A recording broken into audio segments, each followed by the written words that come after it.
He chuckles ironically to himself a little bit, turned to face Rin's latest work, which she left drying on the easel. She departed so abruptly that I wonder if she considers it finally finished. So, let's see the painting then. He leans in closer, peering at the canvas. It draws you in, doesn't it? Romeo stands back straight, his face a dreamy, nostalgic visage. I don't answer him, as he seems to be taking my agreement as a given. I sometimes stay here after hours just to look at Tezuka's paintings. It's really just prodigious, and at such a young age, I get shivers just thinking what she could become with a few more years of refinement.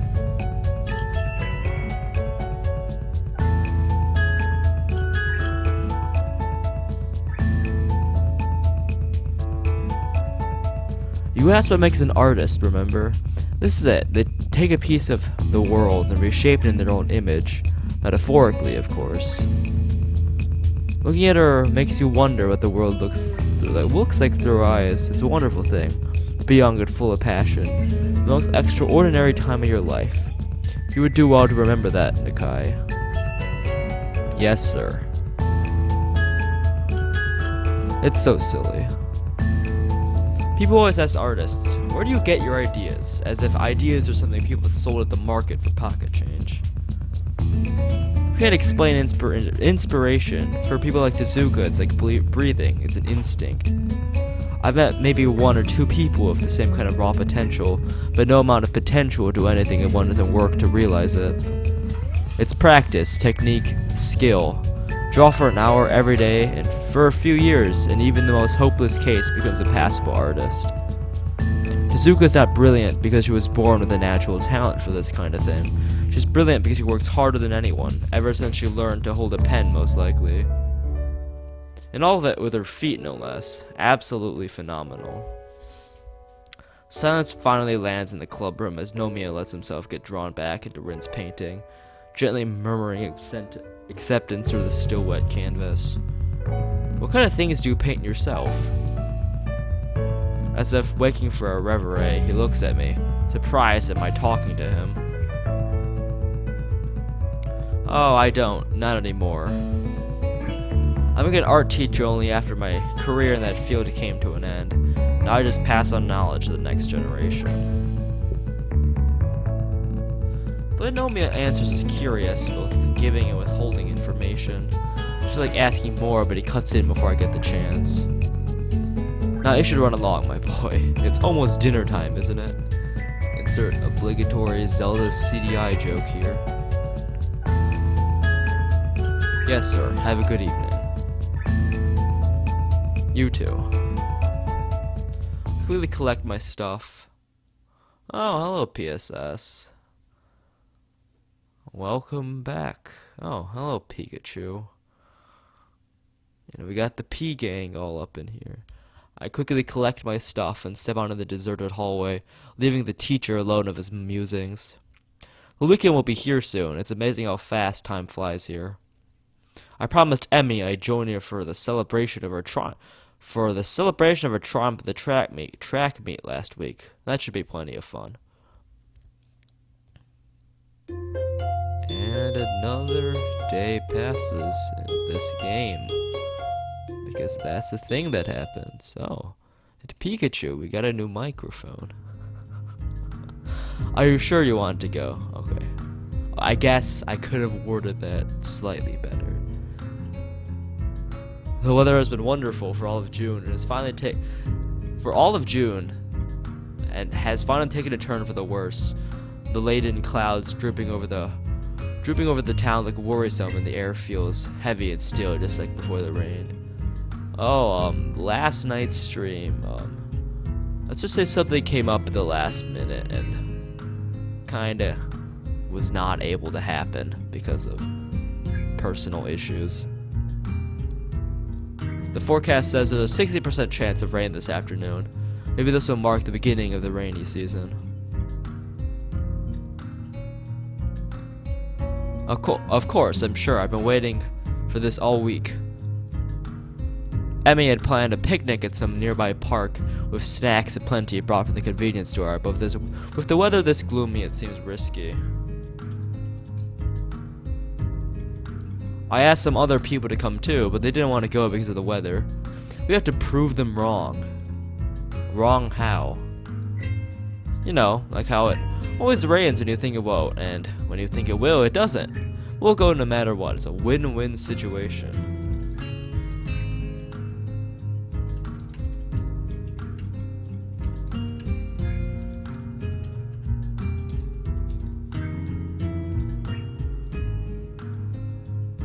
I've been going without sweets for weeks because of practice with the track meet, but now I can splurge on anything I want. Nothing's gonna stop me now. I thought you were all about a healthy lifestyle and stuff. I should put Emmy's route, you know. You know, I feel like people wouldn't be able to stand Emmy's route though. I thought you were all about. Okay, read this. Oh ho ho ho ho ho ho ho ho ho ho ho. Yisao, you'll understand so little. There's not a single girl on this planet who doesn't love sweets. I don't like sweets. You know, should really put on a puppet show? Rin should be great at puppet shows. She doesn't count. Anyway, is this clear? Completely. We will go and eat our fill of sweets. Damn straight we will. I'm going to have to work it off later, but it's worth it. Emmy seems to be extremely determined about this. She's positively exhilarated, brimming with energy as always, but something seems special today. Yes, it starts raining and then you get a cold, which turns into Ebola and then you die. It looks like she can hardly stop herself from jumping up and down to the spot. Come on. I grasped the wooden handle of the umbrella I brought and had to follow the two girls who seemed to have no qualms about leaving me behind and I keep daydreaming.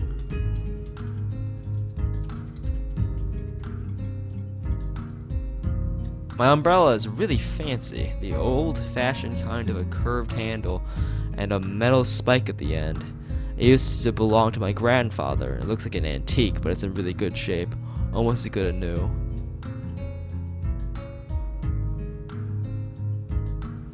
It's really big too. I remember my grandfather, my grandmother, and I all fit neatly under it when a rainstorm caught us on an afternoon walk years ago, when I was 9 or 10.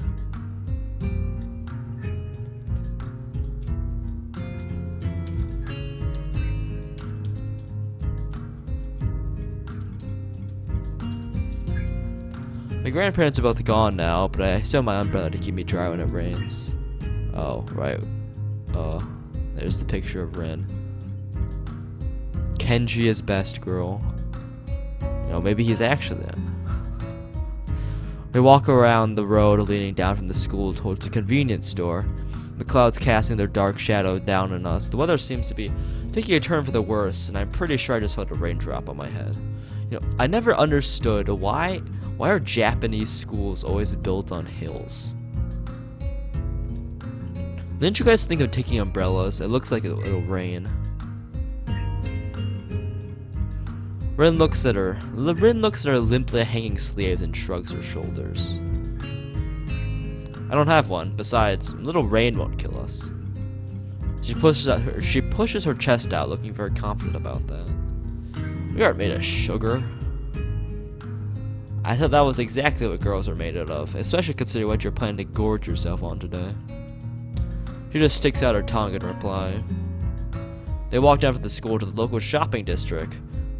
The walk down from the school to the local shopping district was not a long one, but it's not very short either. It's all downhill, so our steps roll easily, but time stretches out nevertheless.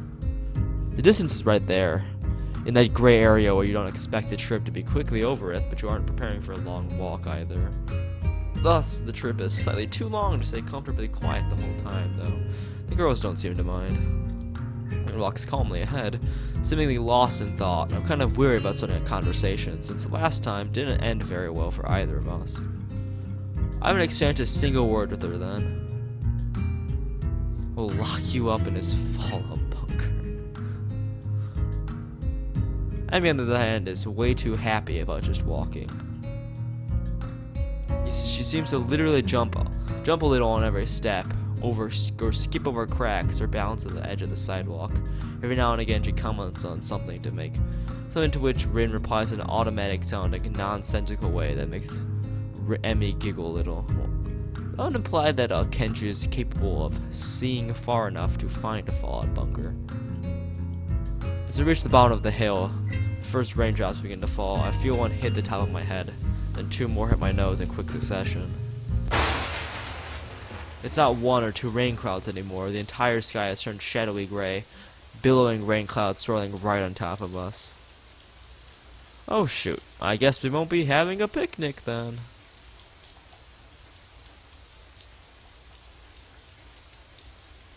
What now? Maybe we could have a rain picnic. A picnic in the rain. No, I just catch a cold and I don't like getting me or my snacks wet. Gonna like it, not the sax part though. And I bet that Shizune heard the thunderstorm from miles away. Emma considers our problematic situation for a moment while I open my umbrella and lift it up, trying to hold it so all three of us get covered. Hey, so, have you been to Shanghai yet? Been to the Shanghai. It's a cafe somewhere around here, right? I've heard of it. It's a nice place. Let's go there and wait out the rain. If it's just a really quick shower, we can still go for a picnic. And if it gets worse, we'll just order a cake there instead. Neither Rin nor I have better ideas, so if Emmy taking the lead, we start walking briskly along the side street. The cafe is only a few blocks away, even with the umbrella. We can't avoid getting slightly damp. The rain keeps coming down harder and harder. Rain does leave tiny dots on the black asphalt road, which then combine into larger patches like a pointillist artwork being made in front of our eyes in mere seconds. It's pouring heavily, drumming on the hoods of cars parked on the side of the street, already flowing in little creeks along the sidewalk. The yellow light shining through the rainwater streaming down the window looks very warm and inviting. I shake the excess water off the umbrella and head inside with them, following Emmy to a vacant table in the furthest corner of the cafe. But this is almost full. Apparently other people have the same idea as Emmy, but now we are all stranded together here in this cozy little place.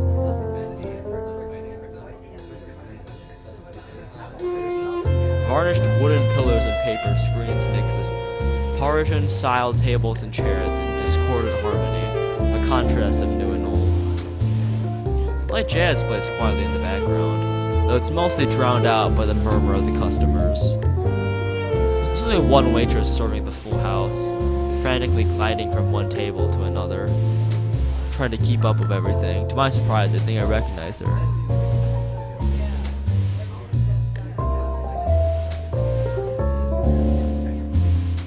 I watch her deliver a tray of teacups and pastries to another table taken by a Yamaku students, then take an order from a middle-aged couple sitting across from us, before finally turning to serve us. Yuko? Now that she's close and facing my so that it really is her, the part-time librarian named Yamaku is in full waitress attire. It's a pretty cute outfit. She has her hair tied up with buns to match.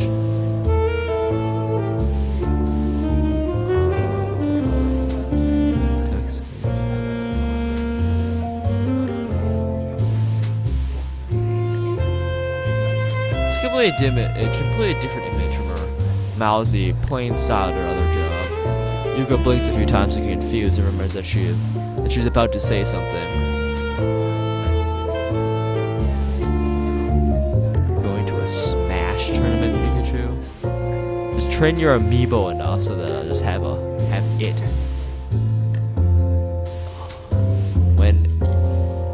Which Smash game is this for?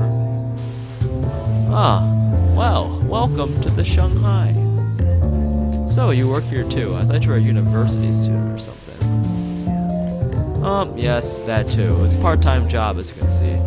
It's Sunday, so there aren't any lectures. Good thing too, since today has been so busy. I'm wishing for another pair of hands. Anyway, I'm in a bit of a rush, as you can see. What can I get you today? Emmy doesn't hesitate for even a second. Her eyes glitter like those of a kid in a candy store. Tea for everyone and cake for me. Yuko tries to stay as formal and professional looking as possible, smiling cheerily at my ravenous companion.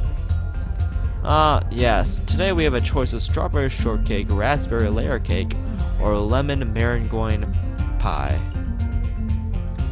Yes, I vowed I will not be trying to laugh at all for the rest of this game. Strawberry, no, lemon, no, actually, I'll take both. She looks at me in challenge. I'll just take the pie. Nothing. Emma makes a face of Ren as though she had bitten into a lemon. She's clearly unhappy with her for not joining us. Oh, come on, Ren. That's not polite at all. No, you just need to just slap some drills and Warvio, and then you basically have Misha. Nothing. Thank you. No, silly. I meant that you should order something too. I'll take a straw then. My feet are all wet. Sorry? The drinking kind of straw. One, please. Yuko is obviously uncertain of what to think about this. She fills her a pen and stationery for a moment, then, looking like she's about to cry before deciding we finish ordering. Thank you very much. Very good bowing animation this game has. She bows a little bit too deeply and scampers to safety behind the counter. After that ordeal is over, I have a chance to relax a bit and take a better look at the surroundings. Almost every table is occupied by people happy to be out of the rain, thankfully sipping their tea while waiting to dry off. Fragments of grumbling about the lousy weather, discussions over recent homework care from the nearby tables to my ears. Each one overlaps the other, but we are all covered by the sound of falling rain. After a while, Yuko returns to our table, carrying a tray of a huge teapot, 3 cups, a slice of cake, and 2 slices of pie. Well, 4-Leaf Studios has said they will not be producing another game. Although I don't put it past 4chan to make another. Actually, I don't know. I feel like 4chan's honestly gone into decline now, so I'm not sure they'll actually make another game. Or even if they have like the resources and manpower to do it. Like, this thing took like, what, 5 years to make? She slaps the tray onto our tiny table with a clatter, almost in the teapot toppling over into Rin's lap. Barely recovered before she bows again and leaves, hurrying off to serve the other customers. Ami has been eyeing her strawberry cake very hungrily all this time, but somehow she managed to contain herself until Yuko was out of sight. She takes some with gusto, while I can tell myself pouring tea for everyone and placing the straw in Rin's cup. Rin looks at the way the tea swirls round and round in a white china cup, her eyes half closed and like she's being hypnotized. Pick up my fork and eye the food in front of me. The pie I got looks perfectly done. Thick layer of meringuine atop a creamy lemon custard.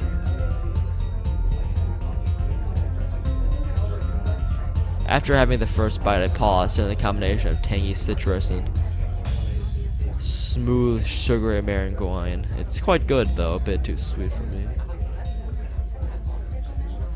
4chan is a Twitter? She's talking through a mouthful of cake, already halfway through her slice, even though it's not exactly small. I want to taste some of that. Will I do all of the routes? Well, Pikachu. I feel like that would take a year to do all of the routes, so. You know, I like being able to do other projects, so unless there's extreme interest in me doing more routes, probably not. even if I do all the routes, it's probably just be the good endings, like the good endings. I'm not gonna be bothering with all like the mediocre endings and the bad endings. And the Kenji route also probably is gonna have to.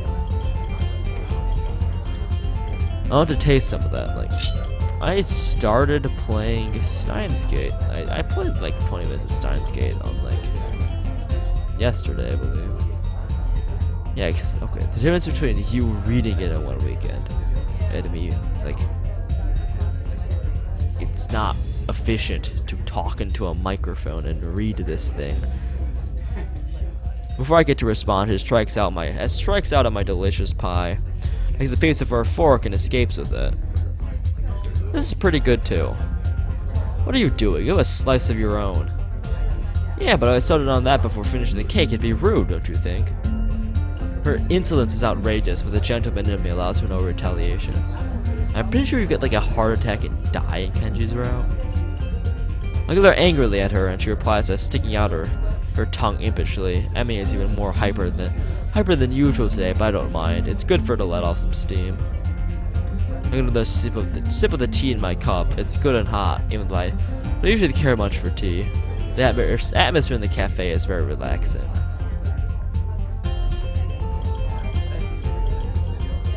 I don't mind spending the rest of the afternoon here, not even after Emmy orders her second piece of strawberry cake. Everyone spends most of the time staring fixedly at the rain streaming down from the heavens. Even Yuko rolls her eyes at the third piece of cake, disappearing into Emmy's bottomless stomach just as quickly as previous. Actually, SJJ Fish was actually here yesterday, I think.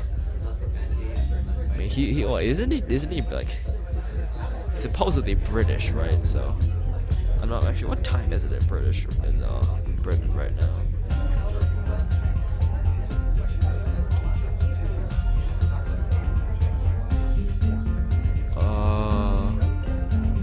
It is currently 2:52 in the morning in the UK.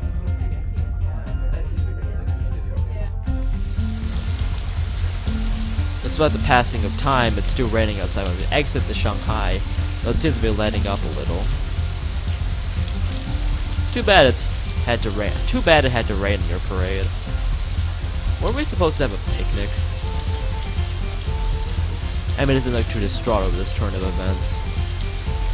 No, that's fine. We had a good time, didn't we? I feel really pumped up. It isn't even raining that hard anymore. I kinda want to hike back to school to get rid of this energy and work off some of that cake.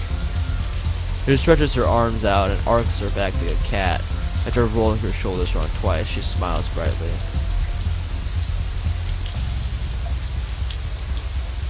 I mean, like, I guess sane is like sane is in the eyes of the holder. You know, in Kenji's mind, he's clearly the last sane person alive. Man, I can't really run with these legs though, especially uphill. I wish I'd brought mine other ones. Yeah. The theory is also the reason why Yuko is so timid all the time is because Kenji was an extremely abusive boyfriend. This notion sounds odd, spoken so casually, but I guess for Emmy, changing legs is short of like someone else changing shoes.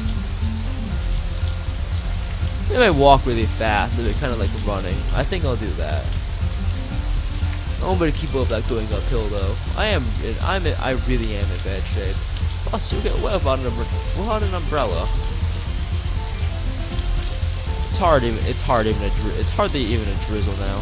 A few drops would hurt. I think I'm going to go to the track after I change my legs too. Emmy skips away from the protection of my umbrella and goes on ahead at a brisk pace. Suddenly she seems to remember something as she stops and spins around. See you tomorrow. Come eat lunch with us on the roof. I'll bring enough for 3. Red and I are left to watch her wave at us and skip off again. Soon she disappears around a street corner. I'll never understand why Emmy is perpetually in such a hurry to get somewhere. So, would you like me to walk you back to school so at least one of you won't get wet? Well, I mean, it's kind of difficult for Rin to carry an umbrella around. If you're happy with it. Seems neither of us wants to keep alive the strained atmosphere from the argument a few days ago in the art room, which makes me feel relieved. I don't want to bear grudges. I feel happy that Rin feels the same way. You can probably find the alpha version sitting around on, like, I don't know, someone's computer somewhere on 4chan.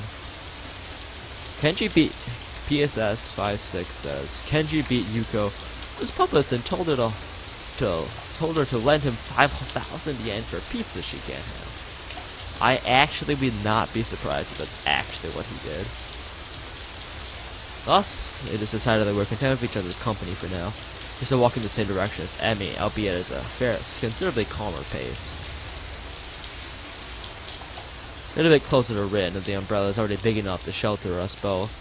You feel the nearby warmth providing a contrast to the chill of this rainy weather.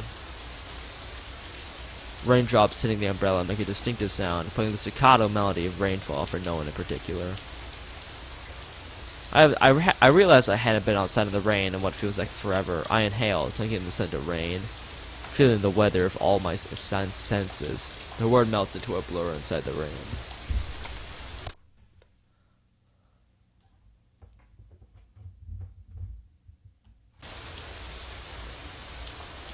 Okay, I accidentally just ripped my headphones out of my computer. The color of the sky have deepened from gray to dark to blue, with hues of red added to the mix of the sunlight reflected off the clouds. The low-hanging sky looks pretty, as if I could reach out my hand and touch it. You know, she could like do a I could just use a handstand. I realize how ridiculous that sounds. I told you how much I like rain. It's like painting. It makes me feel connected. After almost echoing my thoughts, Rin lets out one of her own. It slips out of her mouth, circling around us gently. It looks so soft, like the outlines of things just disappear. I like that. It's like the rain is hugging me.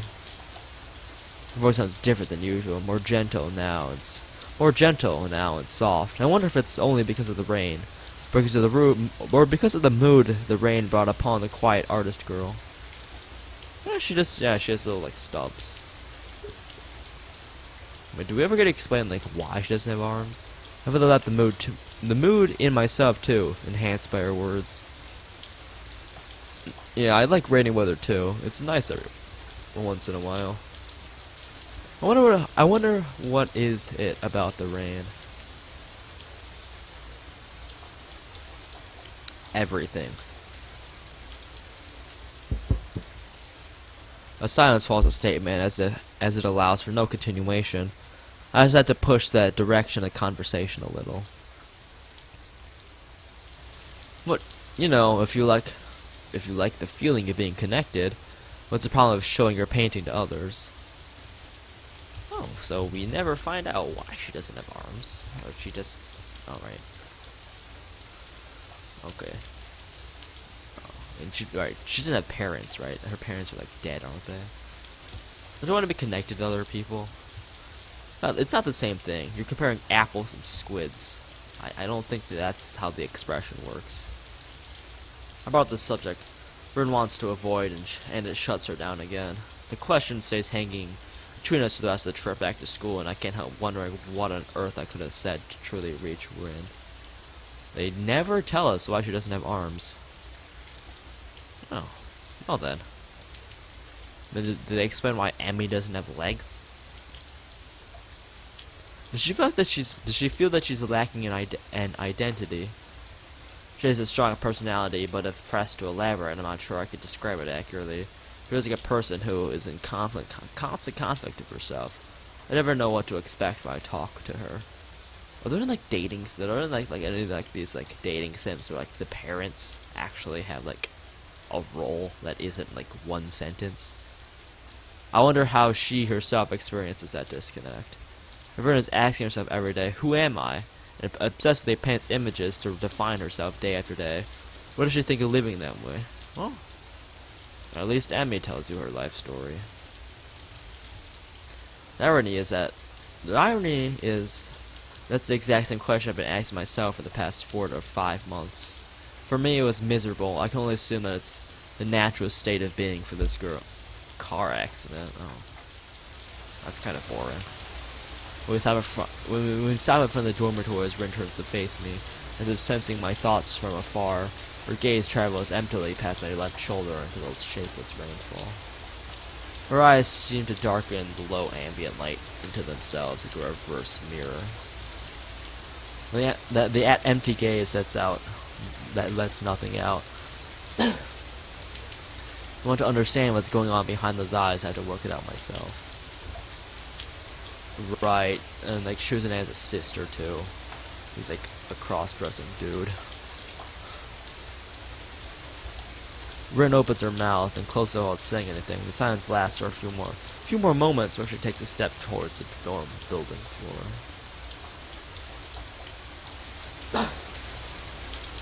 See you tomorrow. I guess with the ending of the current day in Kitawa Shoujo, we will call this a night. We will continue tomorrow with more about Girls Without Arms. So until then, thanks for watching, and I will see you all tomorrow, hopefully. Fingers crossed.